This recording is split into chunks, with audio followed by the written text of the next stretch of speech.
Details లోకి వెళితే AICC chief Mallikarjuna Kharge ముందు కాంగ్రెస్ నేతల పంచాయతీ బట్టబయలైంది. ఖర్గేను కలిసి అలిగి వెళ్లిపోయారు ప్రేమ్ సాగర్ రావు. ప్రభుత్వ చీఫ్ విప్ పదవిని ప్రేమ్ సాగర్ తిరస్కరించారు. ప్రేమ్ సాగర్ రావు బుజ్జగించేందుకు బట్టి ప్రయత్నాలు చేశారు. తన కారులో ప్రేమ్ సాగర్ రావును తీసుకువెళ్లిన డిప్యూటీ సీఎం బట్టి విక్రమార్క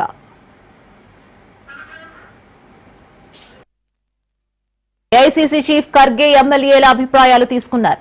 ఉమ్మడి 10 జిల్లాలకు ఒక్కొక్కరికి మంత్రి పదవి ఇవ్వాలని ఖర్గే దృష్టికి తీసుకువెళ్లారు మల్రెడ్డి.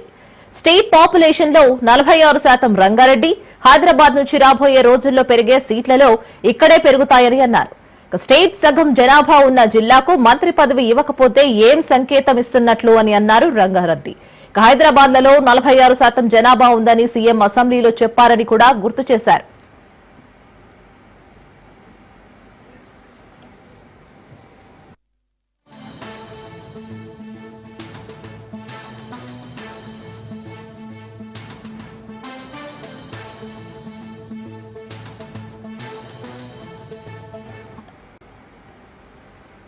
కాంగ్రెస్ ప్రభుత్వం దేశానికి ఫ్యూచర్ సిటీని అందిస్తోందని తెలిపారు సీఎం రేవంత్ రెడ్డి. అభివృద్ధిలో తెలంగాణ, తమిళనాడు, కేరళ పోటీ పడుతున్నాయని తెలిపారు. పెట్టుబడులను ఆకర్షించడంలో తెలంగాణ ముందుందని అన్నారు. హైదరాబాద్ కు దేశంలో మరే నగరంతో పోటీ లేదని అన్నారు. ప్రపంచ దేశాలతోనే పోటీ అని అన్నారు. రానున్న 100 ఏళ్లను దృష్టిలో పెట్టుకుని విజన్ 2047 ప్రణాళికను రూపొందించామని అన్నారు.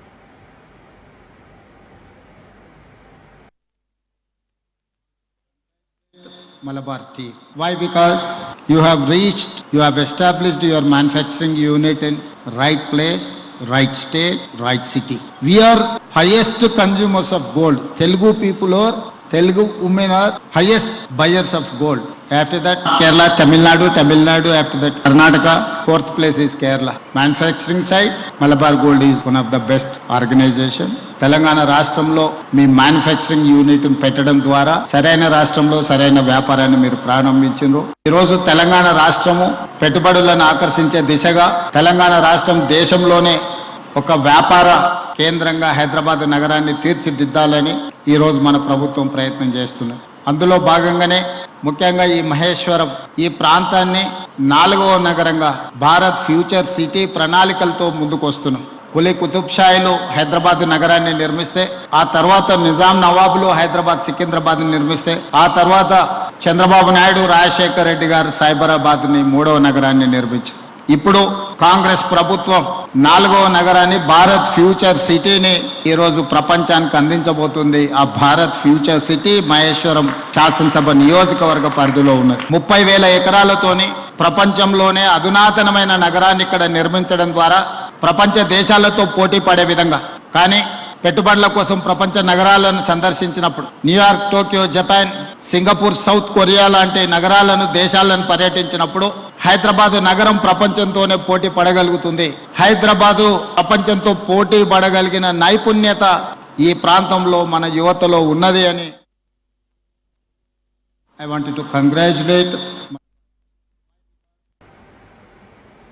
తెలంగాణ కాంగ్రెస్ వ్యవహారాల ఇన్ఛార్జ్ మీనాక్షి నటరాజన్తో కొండా దంపతులు భేటీ అయ్యారు. హైదరాబాద్ లోని ఎమ్మెల్యే క్వార్టర్స్ లో ఈ సమావేశం జరిగింది.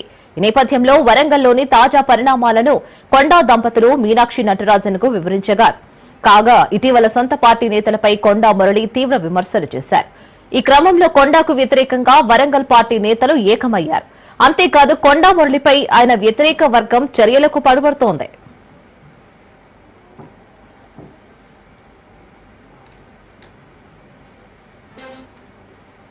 సార్ నేను కలిసింది ఎందుకంటే నాకు గాంధీ భవన్కి వస్తే ఇన్ఛార్జ్ ఇంతవరకు పోయిన ఇన్ఛార్జ్ ఇద్దరు కూడా కలవలే. కానీ ఈరోజు మీనాక్షి అమ్మ వచ్చిన తర్వాత మొదటిసారి కలిసిన కాబట్టి నాకు బాగా సంతోషం అనిపించింది. వారు కూడా మేము చెప్పిందంతా వినడం జరిగింది. ఇలా ఒకటే మాట చెప్తున్నా, కాంగ్రెస్ పార్టీని బతికించుడు కొండమురళి ఉద్దేశం. కాంగ్రెస్ పార్టీని బతికించి ఇలా రాహుల్ గాంధీని ప్రధానమంత్రి చేయడం కొండమురళి ఉద్దేశం. ఈ రోజు రేవంత్ రెడ్డి అన్నను ఇంకో 10 సంవత్సరాలు ముఖ్యమంత్రి చూడడం నా ఉద్దేశం. అలాగే పిసిసి అధ్యక్షుడు ఈ రోజు మహేష్ అన్న మరి ఒక పిసిసి అధ్యక్షుడు బీసీ బిడ్డ కాబట్టి ఆయన కంపల్సరీగా సపోర్ట్ చేస్తున్న నా బాధ్యత కాబట్టి ఆయన చేసుడు కూడా మరి కంపల్సరీ చేస్తా. ఎప్పుడైనా కూడా పని చేసేటప్పుడు 2 రౌతులు ఎత్తారు, అది మీకు తెలుసు. మీకు వ్యవసాయం చేసిన కొండమురళికి తెలుస్తుంది. ఎందుకంటే నడిచే ఎద్దునే కొంచెం పొడుతారు, నడవని ఎద్దును కొంచెం పక్కకు పెట్టి దాన్ని మంచి చూస్తారు ఆయన అనుకుంటుంది పాపం నన్ను బాగా చూస్తుండు అని. మరి నేను ఒకటే మాట చెప్తున్నా, రేపు లోకల్ బాడీ ఎలక్షన్ లో కూడా వరంగల్ జిల్లాలో కంపల్సరీగా అన్ని కాంగ్రెస్ కు వచ్చేటట్టు, మరి మళ్ళా ఎమ్మెల్సీగా ఎవరిచ్చినా పార్టీ ఎవరికి ఇచ్చినా గెలిపించేటట్టు ఎంపీటీసీలను జెడ్పీటీసీలను సర్పంచ్లను గెలిపించే పూర్తి బాధ్యత మరి నేను తీసుకుంటా అని తెలియజేస్తూ వారికి కూడా చెప్పడం జరిగింది. అమ్మా మీరు ఎక్కడ ఏ అధికారం ఏ ఆదేశం ఇస్తే ఆ ఆదేశాన్ని పాటిస్తా. మరి నాకు ఈరోజు వైఎస్ రాజశేఖర రెడ్డి గారి దగ్గర నుంచి ఇప్పటి వరకు మరి నిబద్ధతతో పనిచేస్తుంది కాబట్టి మీరు కంపల్సరిగా మమ్మల్ని ఉపయోగించుకోవాల్సిన బాధ్యత ఉంది అని చెప్పి వారికి చెప్తే కంపల్సరిగా మేము ఉపయోగించుకుంటాం. నేను ఈ రోజు ఇప్పుడు కూడా చెప్తున్నా, ఎవరికి భయపడేది లేదు. నేను బీసీ కార్డును పెట్టుకునే బతుకుతున్నా. ఇలా బీసీలకు న్యాయం చేస్తున్నా. రోజు 500 మందికి భోజనాలు పెట్టి మరీ వాళ్ళ సమస్యలు తీరుస్తున్నా.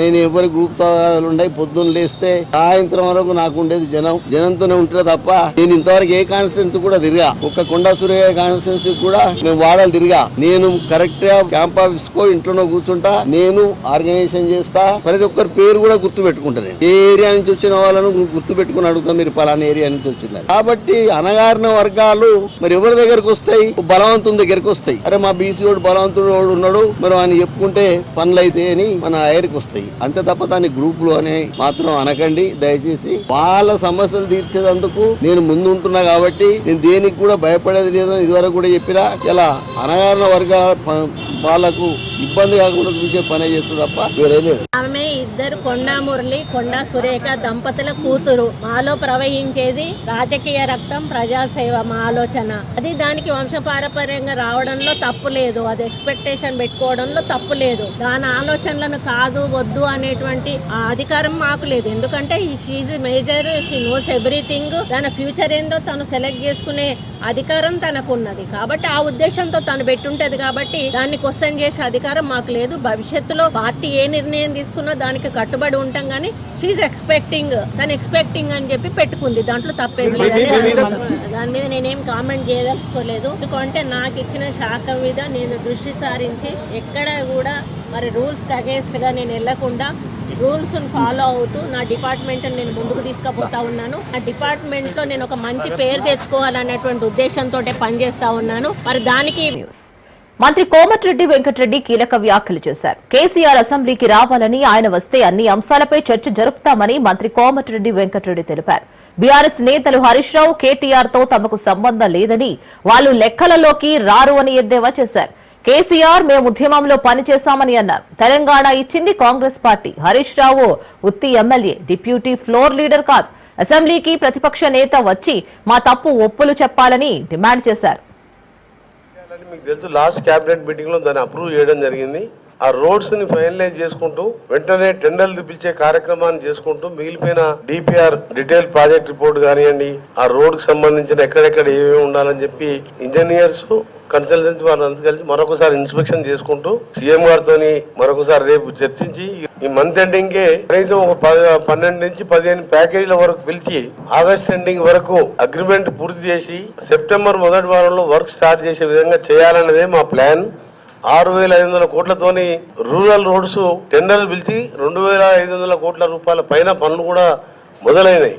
కొన్ని ఇప్పుడిప్పుడే గ్రౌండ్ అవుతున్నాయి. 4,000 కోట్ల రూపాయల విలువైన రోడ్లను కూడా స్టార్ట్ చేసే విధంగా ఈరోజు నిర్ణయం తీసుకోవడం జరిగింది. 1500 కోట్లు ఖర్చు పెట్టి బ్రిడ్జ్ కట్టించి అప్రోచ్ లేకుండా వదిలిపెట్టిండ్రు. దాని మీద రైల్లో రోకో పోస్టర్ ను తెలంగాణ జాగృతి అధ్యక్షురాలు ఎమ్మెల్సీ కవిత ఆవిష్కరించారు. బీసీ బిల్లు సాధన కోసం ఈ నెల 17న రైలు రోకో కార్యక్రమం నిర్వహిస్తున్నట్లు చెప్పారు. అదేవిధంగా బీసీ బిల్లు ఆమోదానికి బీజేపీ చొరవ చూపాలని ఆమె కోరారు. ఈ విషయంపై బీజేపీ రాష్ట్ర అధ్యక్షుడికి లేఖ రాసినట్లు వివరించారు. స్థానిక ఎన్నికల కోసమే ఖర్గే హైదరాబాద్ పర్యటన అని చెప్పిన కవిత బీసీ రిజర్వేషన్లు అమలు చేయకుండా స్థానిక ఎన్నికలకు ఎలా వెళతారంటూ క్వశ్చన్ చేశారు. తెలంగాణ జాగృతి కలిపి రైల్ రోకోకి పిలుపునిచ్చినటువంటి విషయం మీ అందరికీ తెలిసిందే. మరి ఈ సందర్భంగా అనేక సంఘాలకు సంబంధించిన నాయకులను, అనేక మంది పొలిటికల్ పార్టీలకు సంబంధించినటువంటి నాయకులకు కలిసి మద్దతు ఇవ్వమని చెప్పి కోరడం జరిగింది. బీసీ బిల్లు రాష్ట్రం నుంచి పాస్ అయ్యి రాష్ట్రపతి గారి దగ్గర కేంద్రంలో ఉన్నది. మరి అక్కడి నుండి వెనక్కి రావాలంటే భారతీయ జనతా పార్టీ చొరవ తీసుకోవాల్సినటువంటి అవసరం ఉన్నది. కాబట్టి నిన్న భారతీయ జనతా పార్టీ రాష్ట్ర అధ్యక్షులుగా ఎన్నికైనటువంటి గౌరవనీయులు రామచంద్రరావు గారికి మరి తెలంగాణ జాగృతి యునైటెడ్ పూలే ఫ్రంట్ నుంచి నిన్న మేము లెటర్ రాయడం జరిగింది. వారిని రిక్వెస్ట్ చేసినాం అధ్యక్షుడిగా ఆయన తర్వాత ఇది మీరు తొలి విజయంగా తెలంగాణ బీసీ బిడ్డల కోసం సాధించి పెట్టాలి అని చెప్పి రిక్వెస్ట్ చేస్తూ నిన్న భారతీయ జనతా పార్టీ నూతన అధ్యక్షుడిగా ఎన్నికైనటువంటి రామచంద్ర సారి పత్రికా ముఖంగా కోరుతున్నాం. ఇక రెండవ ప్రధాన పార్టీ కాంగ్రెస్ పార్టీ, రాష్ట్రంలో అధికారంలో ఉన్న పార్టీ, బిల్లు పాస్ చేయడమే కాదు మేము ప్రధానమంత్రి గారి దగ్గరికి ఒక అఖిల పక్షాన్ని కూడా తీసుకొని పోతామని గౌరవ ముఖ్యమంత్రి గారు బిల్లు పాస్ అవుతున్న సందర్భం. మాజీ సీఎం కేసీఆర్ సోమాజిగూడ యశోద ఆసుపత్రికి వెళ్లారు. కేసీఆర్ కు యశోద డాక్టర్లు వైద్య పరీక్షలు నిర్వహిస్తున్నారు. మాజీ సీఎం కేసీఆర్ సీజనల్ జ్వరంతో బాధపడుతున్నట్లు తెలిపారు వైద్యులు. కేసీఆర్ కు వైద్య పరీక్షలు నిర్వహించారు. మాజీ సీఎం కేసీఆర్ ఆరోగ్యంపై సీఎం రేవంత్ రెడ్డి ఆరా తీశారు. యశోద ఆసుపత్రి వైద్యులను అడిగి తెలుసుకున్నారు. కేసీఆర్ త్వరగా కోలుకోవాలని ఆకాంక్షించారు సీఎం రేవంత్. ఫార్ములా ఈ కార్ రేసింగ్ కేసులో ఏసీబీ విచారణకు ఐఏఎస్ అధికారి అరవింద్ కుమార్ హాజరయ్యారు. జూన్ 16వ తేదీన మాజీ మంత్రి కేటీఆర్ స్టేట్మెంట్ ఆధారంగా అరవింద్ కుమార్ ను విచారించారు అధికారులు. ఈ కేసులో A2గా అరవింద్ కుమార్, A1గా కేటీఆర్ ఉన్నారు. ఈ సందర్భంగా ఐఏఎస్ అరవింద్ కుమార్ విచారణలో కీలక అంశాలు ప్రస్తావించారు. అప్పటి మున్సిపల్ శాఖ మినిస్టర్ ఆదేశాలతోనే నిధులు విడుదల చేశామని ఏసీబీ విచారణలో అరవింద్ కుమార్ తెలిపారు. హెచ్ఎండీడబ్ల్యూ ఖాతా నుంచి ఎఫ్ఈఓ కంపెనీకి నిధులు మళ్లింపుపై నా ప్రమేయం లేదని తేల్చి చెప్పారు.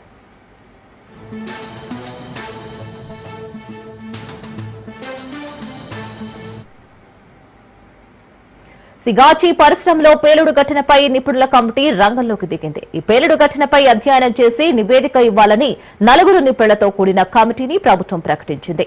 ఈ మేరకు కమిటీ చైర్మన్ వెంకటేశ్వరరావు, సభ్యులు ప్రతాప్, సూర్యనారాయణ, సంతోష్ పేలుడు సంభవించిన పరిశ్రమ వద్ద పరిశీలించారు. అక్కడ తాజా పరిస్థితులను పరిశీలించారు. అయితే సిగాచి పరిశ్రమలో ఈ ప్రమాదం జరగడానికి గల కారణాలు విశ్లేషించడంతో పాటు కార్మికుల భద్రతకు నిబంధనలు పాటించారా లేదా అనే విషయాలపై కూడా ఆరా తీశారు.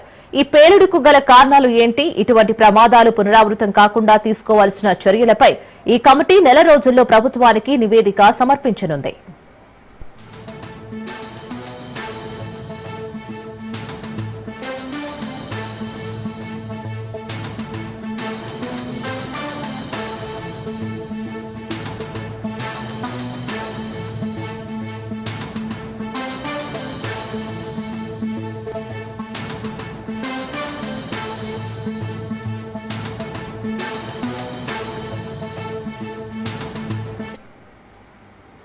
గోదావరి బనకచెర్ల ప్రాజెక్టు వల్ల ఎవరికీ నష్టం లేదని ముఖ్యమంత్రి చంద్రబాబు మరోసారి స్పష్టం చేశారు. సముద్రంలోకి పోయే నీళ్లను వాడుకుంటే రాష్ట్రాలు బాగుపడతాయని అన్నారు. తెలంగాణలో ప్రాజెక్టులను తాను ఎప్పుడూ వ్యతిరేకించలేదని కూడా తెలిపారు. నీటి సమస్య పరిష్కారమైతే తెలుగు ప్రజలు బాగుంటారని అభిప్రాయపడ్డారు. తెలంగాణలో కొన్ని ప్రాజెక్టులు నేను సమైక్య ఆంధ్రప్రదేశ్లోనే దేవాదులు నేనే పునాదులు వేశాను. ఆ రోజు లిఫ్ట్ ఇరిగేషన్ పెట్టా.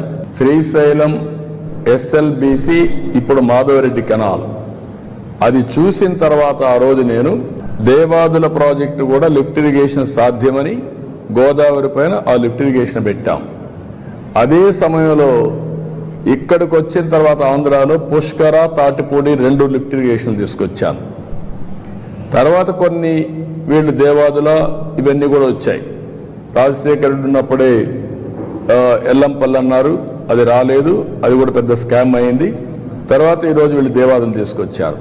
గోదావరిలో నీళ్లున్నాయి, పైన ఉండేవాళ్ళు వాడుకుంటారు, కిందలో వాడుకోవచ్చు. 2000 టీఎంసీ నీళ్లు సగటున 100 సంవత్సరాలు సముద్రంలోకి పోయినాయి. సముద్రంలోకి పోయే నీళ్లు ఒక 200 టీఎంసీ ఇక్కడ కానీ అక్కడ కానీ వాడుకుంటే రాష్ట్రాలు బాగుపడతాయి, తెలుగు కమ్యూనిటీ బాగుపడుతుంది. సింగయ్య మృతి చెందిన ఘటనపై ఏపీ సీఎం చంద్రబాబు కీలక వ్యాఖ్యలు చేశారు. సింగయ్య కారు కింద పడిపోయాడని తెలిసినా స్పందించారా అంటూ నిలదీశారు. కారు కింద పడిన వ్యక్తిని కుక్కపిల్ల మాదిరిగా పక్కన పడేసి వెళతారా అని కూడా ప్రశ్నించారు. కంప చెట్టలో పడేసి వెళతారంటూ మానవత్వం ఉందా అని కూడా ఆగ్రహం వ్యక్తం చేశారు. కనీస బాధ్యత, సామాజిక స్పృహ లేకుండా ప్రవర్తిస్తారా అని సీఎం మండిపడ్డారు.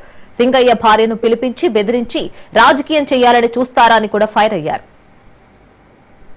క్లియర్ గా ఉంది. మానవత్వం అంటే ఏం చేసి ఉండాలి? మీరు వాడిని హాస్పిటల్ తీసుకెళ్లాలి కదా. తర్వాత ఏం జరిగిందో అది వేరే విషయం. కనీసం మనం దారిలో పోతూ ఉంటే ఒక యాక్సిడెంట్ జరిగితే మనం ఏం చేస్తాం? కనీస బాధ్యత, సామాజిక స్పృహ ఇమ్మీడియట్ గా దిగుతాం. మానవత్వంతో అతన్ని సేవ్ చేయడానికి ప్రయత్నం చేస్తాం. హాస్పిటల్ తీసుకుపోతాం. ఏం చేయాలి అన్ని చేస్తాం. సో మెనీ సార్లు, ఎన్నో సార్లు నేను దారిలో పోతా ఉంటే యాక్సిడెంట్ అయితే నా అంబులెన్స్ ఇచ్చి హాస్పిటల్ తీసుకుపోయాం. రోడ్ యాక్సిడెంట్ అది అయినా కూడా నేను పంపించేవాడిని. కనీసం నువ్వు నిలబడకుండా, కనీసం దాన్ని నీ మనుషులు అక్కడ ఒక కుక్క పిల్లల మారి తీసి రోడ్డు మీద పక్కన బారేసి, చెట్ల కింద బారేసి మీరు వెళ్ళిపోయారంటే, కంపల్లో బారేసి మానవత్వం ఉందా మీకు? ఇప్పుడు ఆ అమ్మాయిని పిలిపించి బెదిరించి దాన్ని రాజకీయం చేయాలని చూస్తున్నారంటే వీళ్ళు మనుషులా? వీళ్ళు అదే ఈ ప్రజానీకం అర్థం చేసుకోవాల్సిన అవసరం ఉంది. ఇలాంటి వాళ్ళని నీతి బనకచెర్ల ప్రాజెక్టుపై 2 రాష్ట్రాల సీఎంలు డ్రామాలు ఆడుతున్నారని మాజీ మంత్రి పెద్దిరెడ్డి రామచంద్రారెడ్డి ఫైర్ అయ్యారు. చంద్రబాబు అధికారంలోకి వచ్చాకే ఈ అంశం రాద్ధాంతంగా మారిందని అన్నారు.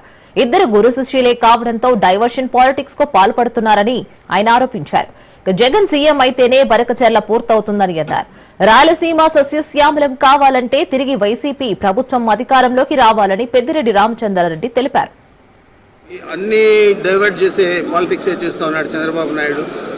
మరి ఇది కూడా నేనేదో ఈ రాష్ట్రానికి ఎంతో చేయాలనుకున్నాను, చాలా నీళ్ళు ఇవ్వాలనుకున్నా రాయలసీమ ప్రాంతానికి అని చెప్పి ఒక ఉదరగొట్టే కార్యక్రమం తప్ప ఇది అమలు అయ్యే కార్యక్రమం కాదు. అమలు చేసే ఉద్దేశం కూడా చంద్రబాబు నాయుడుకి లేదు. ఈయన ఇక్కడ డైవర్ట్ చేస్తామంటే ప్రజలందరినీ బనకచెర్ల పేరుతో, అక్కడ రేవంత్ రెడ్డి గారు కూడా బనకచెర్లని అడ్డుకుంటారని చెప్పి ఆయన కూడా డైవర్ట్ చేస్తున్నాడు తప్ప ఇది కేవలం రాజకీయ ఉద్దేశంతో వాళ్ళు చేసే డ్రామా. వల్లభనేని వంశీ మాజీ సీఎం జగన్ ను కలిశారు. నిన్న విజయవాడ సబ్ జైలు నుంచి విడుదల కాగా ఆయన కాసేపటి క్రితమే జగన్ ని తాడేపల్లి నివాసంలో కలిశారు. 140 రోజుల పాటు విజయవాడ సబ్ జైల్లో రిమాండ్ ఖైదీగా ఉన్నారు. అయితే ఆయనపై నమోదైన అన్ని కేసుల్లో బెయిల్ మంజూరు కావడంతో నిన్న జైలు నుంచి విడుదలైన ఆయన నేరుగా కుటుంబ సభ్యులతో కలిసి వైఎస్ జగన్ నివాసానికి వెళ్లి కలిశారు. వైసీపీ అధినేత జగన్ వంశీని పరామర్శించి ధైర్యం తెలిపారు. అలాగే అక్రమంగా అరెస్టు చేసిన వారిపై న్యాయ పోరాటం చేద్దామని, ప్రజలే వారికి బుద్ధి చెప్తారని జగన్ చెప్పినట్లు తెలుస్తోంది. అలాగే తనకు కష్టకాలంలో అండగా నిలిచినందుకు వైఎస్ జగన్ కు వల్లభనేని వంశీ దంపతులు ధన్యవాదాలు తెలిపారు.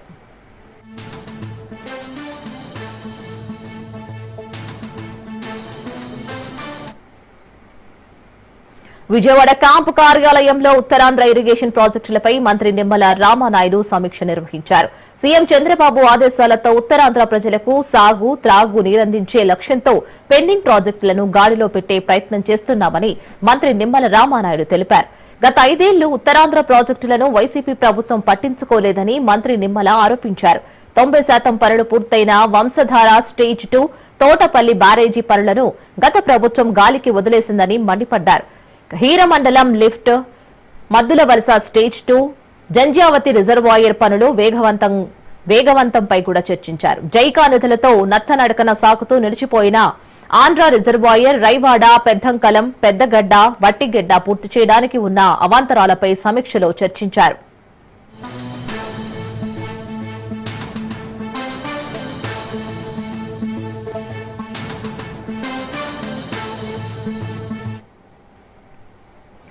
ఎన్డీఏ కూటమి గెలుపుపై మాజీ మంత్రి రోజా సంచలన వ్యాఖ్యలు చేశారు. ఈవీఎం మాయాజాలం తోడై కూటమి ప్రభుత్వం గెలిచిందని ఆరోపించారు. కల్లబొల్లి మాటలు, వాగ్దానాలకు ప్రజలు నమ్మి ఓటు వేశారు. గెలిచాక మాట మార్చారని విమర్శించారు. కుక్కతోక వంకర తరహాలో చంద్రబాబు ఎన్నికలు ముందు మారానని చెప్పి అధికారంలోకి వచ్చాక మళ్లీ అదే విధంగా ఆలోచన చేస్తున్నారని దుయ్యబట్టారు. గతంలో ముఖ్యమంత్రులుగా చేసిన వాళ్ళు ఇచ్చిన సంక్షేమ పథకాలు కూడా ఇవ్వకుండా ఆయన వచ్చిన తర్వాత ఎలా వెన్నుపోటు పొడిచారో మనం అందరూ కూడా చూసాం. కానీ ఈసారి ఈవీఎం మాయాజాలం కూడా తోడవడంతో ఏ విధంగా మెజారిటీలు కళలో కూడా వాళ్ళకి రావు. ఎందుకంటే ప్రజలకు వాళ్ళు ఏం చేసింది లేదు. కానీ ఈరోజు అందరం ఎక్కిన తర్వాత కనీసం మారుతారు, ప్రజలకు ఇచ్చిన వాగ్దానాలు చేస్తారు, ఈ రాష్ట్ర ప్రజల్ని కాపాడుకుంటాడు, రైతుల్ని కాపాడుతాడు, మహిళల్ని కాపాడుతారని అందరూ ఎదురు చూశారు. కానీ పెద్దలు అంటారు కదా, కుక్కతో ఒక వంకర, గోదావరి ఈదిన మళ్ళీ. శ్రీశైలంలో ఎమ్మెల్యే వర్సెస్ మాజీ ఎమ్మెల్యేగా సీన్ మారింది. ఇద్దరి నేతల మధ్య మరోసారి డైలాగ్ వార్ కొనసాగింది.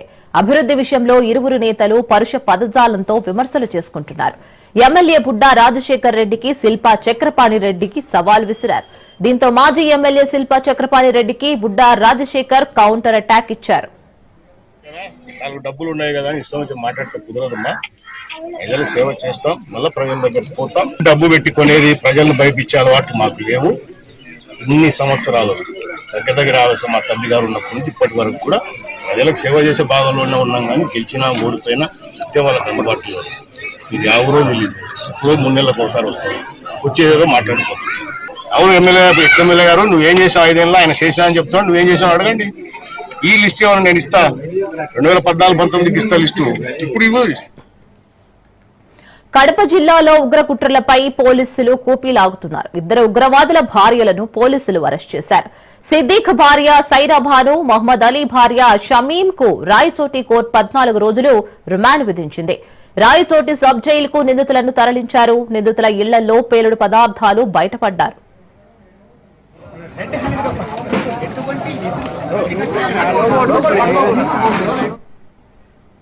కడప జిల్లా రాయచోటిలో బాంబుల నిర్వీర్యం చేశారు. తీవ్రవాదుల నుంచి స్వాధీనం చేసుకున్న బాంబులను నిర్మానుష్య ప్రదేశంలో నిర్వీర్యం చేశారు పోలీసులు. Suitcase bomb, bag bomb, bucket బాంబులను నిర్వీర్యం చేశారు. రాయచోటిలో ఉగ్రవాదుల ఇళ్లలో భారీగా పేలుడు పదార్థాలు స్వాధీనం చేసుకున్నారు.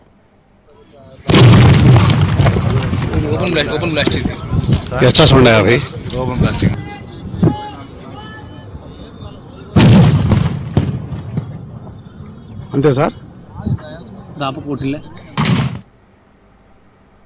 పరిశ్రమలు గాయపరుస్తున్న పైరసీ దందాపై సైబర్ క్రైమ్ పోలీసులు దాడికి దిగారు. తాజాగా విడుదలైన పెద్ద సినిమాలపై కన్నేసిన నిందితుడు కిరణ్ కుమార్ ను అరెస్ట్ చేశారు. ఇతను ఏపీకి చెందినవాడిగా పోలీసులు గుర్తించారు. ప్రాథమిక విచారణలో అతను దాదాపు 65 సినిమాలపై పైరసీ చేసినట్లు వెల్లడైంది. ఇటీవలే విడుదలైన భారీ బడ్జెట్ తో తెరకెక్కిన సినిమాలు పైరసీ బారిన పడ్డాయి. సినిమా విడుదలైన మరుసటి క్షణం నుంచి పైరసీ కాపీలను ఇంటర్నెట్ లో అప్లోడ్ చేస్తున్న నెట్వర్క్ పై సైబర్ పోలీసులు విచారణ చేపట్టారు. కిరణ్ కుమార్ అనే యువకుడు టార్గెట్ గా మారాడు. ఇతను ఎక్కువగా బడ్జెట్ భారీగా ఉన్న సినిమాలపైనే దృష్టి పెట్టేవాడిగా తేలింది. చాలా సంవత్సరాలుగా పైరసీ టాలీవుడ్ కు పెను దెబ్బతో మారింది. నిర్మాతలు కోట్ల రూపాయలు పెట్టి చిత్రాలను రూపొందిస్తే కొందరు అసామాజిక శక్తులు వాటిని చౌకదారిలో పైరసీ చేస్తూ విడుదల చేస్తున్నారు. ఫలితంగా నిర్మాతలకు, పంపిణీదారులకు భారీ నష్టాలే మిగులుస్తున్నాయి. ఘనాలో భారత ప్రధాని మోదీ పర్యటన కొనసాగుతోంది. మోదీకి ఘనా అత్యున్నత పురస్కారం దక్కింది. పశ్చిమ ఆఫ్రికా దేశానికి ఆయన తొలి ద్వైపాక్షిక పర్యటన ఇది. మరి 3 దశాబ్దాల తర్వాత భారత ప్రధాని ఘనాకు వెళ్లడం ఇదే తొలిసారి. అక్రాలోని కోటోకా అంతర్జాతీయ విమానాశ్రయంలో మోదీకి ఘన స్వాగతం పలికి 21 తుపాకీలతో గౌరవ వందనం సమర్పించారు. ఈ సందర్భంగా ప్రధాని మోదీకి ఘనా 2వ జాతీయ అత్యున్నత పౌర గౌరవం కూడా లభించింది. ఘనా అధ్యక్షుడు జాన్ మహామా ప్రధాని మోదీకి officer of the order of the star of Ghana అవార్డును ప్రదానం చేశారు.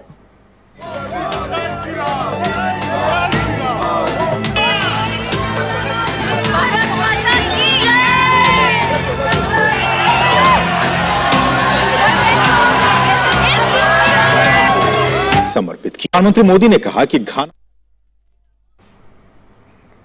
ఫ్యూయల్ బ్యాన్ పై ఢిల్లీ సర్కార్ యూటర్న్ తీసుకుంది. ఇంధనం బ్యాన్ నిర్ణయంపై ఢిల్లీ ప్రభుత్వం వెనక్కు తగ్గింది.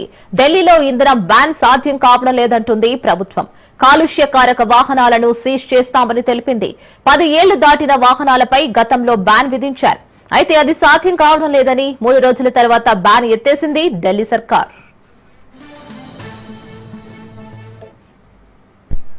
నేషనల్ హెరాల్డ్ కేసులో కీలక పరిణామం చోటు చేసుకుంది. ఢిల్లీలోని రౌస్ అవెన్యూ కోర్టులో ఈడీ అధికారులు పిటిషన్ దాఖలు చేశారు.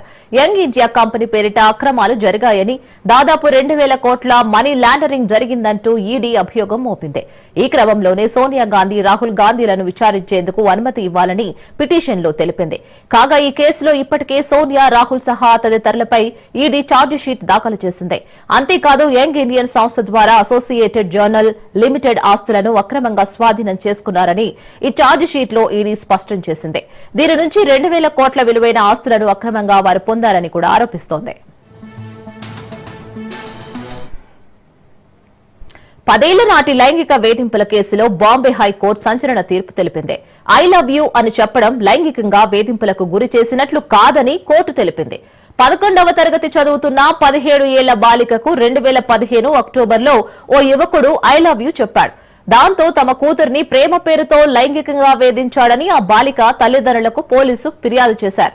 మరి ఈ కేసు విచారణ జరిపిన నాగ్పూర్ సెషన్స్ కోర్టు 2017 ఆగస్టులో నిందితుడికి 3 ఏళ్ల జైలు శిక్ష, 5,000 జరిమానా విధించింది.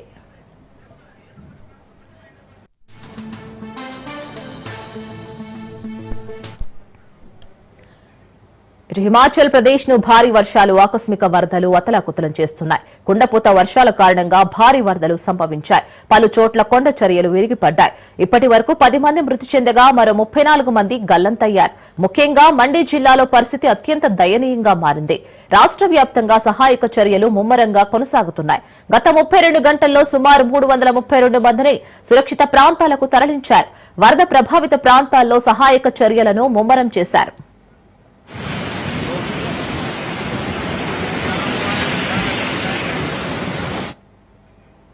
పాకిస్తాన్ పాలకులు నిరంకుశంగా వ్యవహరిస్తున్నారని, వారి బానిసత్వంలో మగ్గిపోవడం కంటే జైలుల్లో చీకటి గదిలో జీవించడానికే తాను ఇష్టపడతానని మాజీ ప్రధాని ఇమ్రాన్ ఖాన్ సంచలన వ్యాఖ్యలు చేశారు. ప్రస్తుతం జైలు జీవితం గడుపుతున్న ఆయన ప్రభుత్వం ఇటీవల తీసుకువచ్చిన చట్ట సవరణలను తీవ్రంగా వ్యతిరేకించారు. ఈ నిరంకుశ పాలనపై దేశవ్యాప్తంగా పోరాటం చేయాలని తన పార్టీ కార్యకర్తలకు, మద్దతుదారులకు పిలుపునిచ్చారు.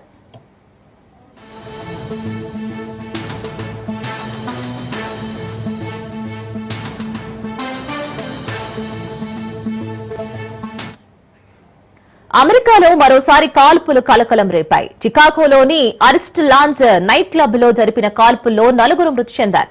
16 మంది తీవ్రంగా గాయపడ్డారు. రాత్రి దుండగులు నైట్ క్లబ్ కు వచ్చిన వారిపై కాల్పులు జరిపారు. అనంతరం దుండగులు అక్కడి నుంచి పరారయ్యారు.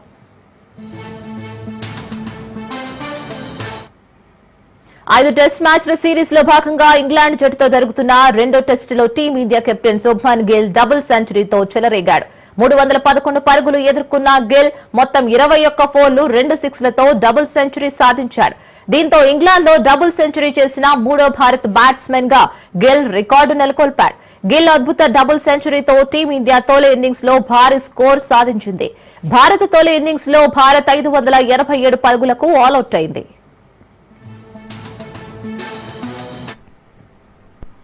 భారత్ స్టాక్ మార్కెట్లలో లాభాల జోరు బ్రేక్ పడింది. రోజంతా తీవ్ర ఒడిదుడుకులకు మధ్య సాగిన ట్రేడింగ్ లో సూచీలు చివరికి స్వల్ప నష్టాలతో ముగిశాయి. వీక్లీ ఎక్స్పైరీ కావడంతో పాటు అమెరికా భారత్ మధ్య వాణిజ్య ఒప్పందం కుదరక వచ్చిన ఆశల నేపథ్యంలో కూడా ఇన్వెస్టర్లు అప్రమత్తంగా వ్యవహరించారు. ట్రేడింగ్ చివరి గంటలో అమ్మకాల ఒత్తిడి పెరగడంతో ఉదయం వచ్చిన లాభాలు ఆవిరైపోయాయి. ట్రేడింగ్ ముగిసే సమయానికి సెన్సెక్స్ 170 పాయింట్లు నష్టపోయి 83,239 వద్ద స్థిరపడింది. మరోవైపు నిఫ్టీ 48 పాయింట్లు తగ్గి 25,405 వద్ద ముగిసింది. Punjab National Bank, Union Bank of India వంటి షేర్లలో అమ్మకాలు వెల్లువెత్తాయి. Metal, realty, banking, financial services రంగాలు కూడా నష్టాలను చవిచూశాయి.